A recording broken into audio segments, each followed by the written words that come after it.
Hello বন্ধুরা, তোমাদের জন্য ছোট্ট একটা মিনি ব্লগ নিয়ে এসেছি। দেখো, এটা আমার ঠাকুরের হরিতলার করেছিলাম। এটা আমার ঠাকুরের জায়গা। দেখুন, ঠাকুরকে আমি পুজো দিয়ে দিয়েছি। আমার তারা মা আছে, আমার জগন্নাথ আছে, আমার লোকনাথ আছে, মা লক্ষ্মী আছে। এই তাদেরকে খেতে দিয়ে দিয়েছি, পুজো হয়ে গেছে।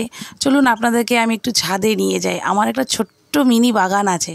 সেই বাগানটার পরিচর্যা আমি আমার হাতের প্রবলেমের জন্য করতে পারি না, আমার হাজব্যান্ডই দেখাশোনা করে। চলুন আপনাদেরকে আজকে সেই বাগানটা ঘুরিয়ে নিয়ে আসি। কেমন লেগেছে কমেন্ট করে জানাবেন প্লিজ। আপনারা সাথে থাকবেন।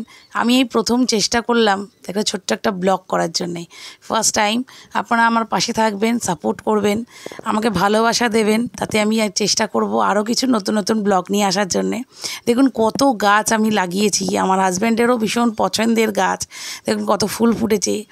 আর বাকি গাছগুলো সবে এখন চারা থেকে বড় হয়েছে, এখনও পর্যন্ত কুড়ি আসেনি।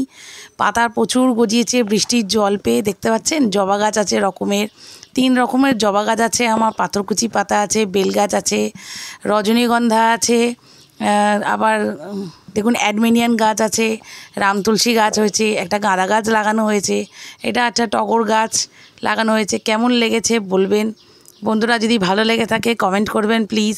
ফার্স্ট টাইম চেষ্টা করেছি আপনাদের জন্যে। দেখুন শহরেতে কোথাও মাঠ বলে কিছু নেই, ধুধু করছে চতুর্দিকে বাড়ি।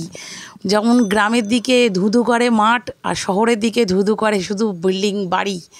ওই জন্যে শহরের থেকে গ্রামের পরিবেশটাই ভীষণ ভালো। চলুন আবার বাড়ির দিকে যাওয়া যাক। কেমন লেগেছে বলবেন। টাটা।